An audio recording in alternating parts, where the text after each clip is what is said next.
1972 to 1984. The Cessna 340 is a twin-piston engine pressurized business aircraft that was manufactured by Cessna. The Cessna 335 is an unpressurized version, which appears the same externally as the 340.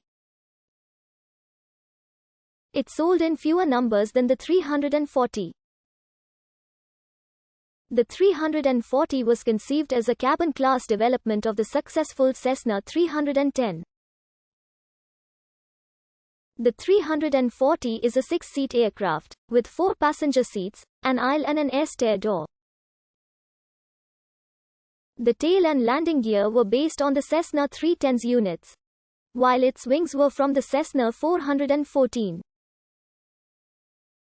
The 340's primary selling feature was its spacious, pressurized cabin, the first in a light twin.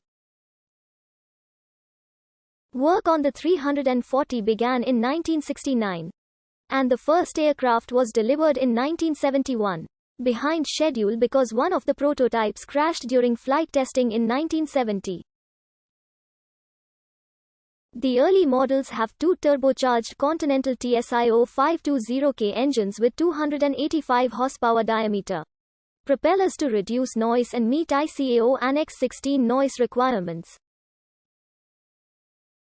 The Cessna 335 was marketed as a low-priced, non-pressurized version powered by 300 horsepower Continental TSIO 520EB engines. The prototype 335 made its maiden flight on December 5, 1978, with the first production aircraft flying in 1979. It was not a market success, with only 64 built by the time production ended in 1980. The 340 was more successful and remained in production until 1984 with 1287 built. Data from Plane and Pilot.